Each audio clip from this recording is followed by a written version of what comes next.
বাইরে পড়ছে ঝমঝমিয়ে বৃষ্টি, আর মনটা তখন বলছে চল তাহলে রান্না হয়ে যাক খিচুড়ি। এইসব ভাবতে ভাবতেই রান্নাঘরে গিয়ে চাল ডাল ভিজিয়ে খুব ভালো করে ধুয়ে নিচ্ছি। খিচুড়ি রান্নার প্রস্তুতি চলছে।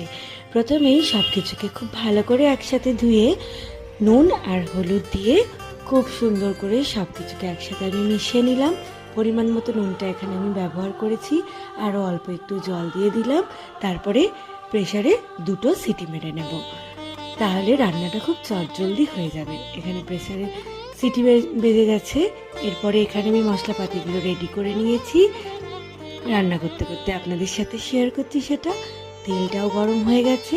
তেলের মধ্যে আমি প্রথমে দিয়ে দিলাম তেজপাতা, তারপরে জিরে ফোড়ন, গরম মশলা, শুকনো লঙ্কা সব কিছু একসাথে দিয়ে টমেটো পেঁয়াজটা কুচি করে রেখেছিলাম কাঁচা লঙ্কা সঙ্গে সব কিছুকে একসাথে দিয়ে খুব ভালো করে মিশিয়ে নিলাম।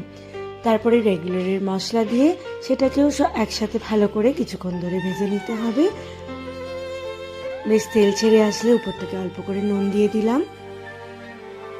তারপরে এখানে অল্প করে জল দিয়ে দিচ্ছি, দিয়ে মশলাটাকে খুব ভালো করে কিছুক্ষণের জন্য কষিয়ে নেব।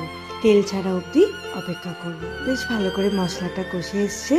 এবারে প্রেসার কুকারটা খুলে আপনাদেরকে দেখাচ্ছি। দেখুন কত সুন্দর করে ভাতটা একদম রেডি হয়ে গেছে। উপর থেকে একটু গরম জল আর একটু দিয়ে খুব সুন্দর করে একসাথে এরমভাবে মিশিয়ে নিতে হবে।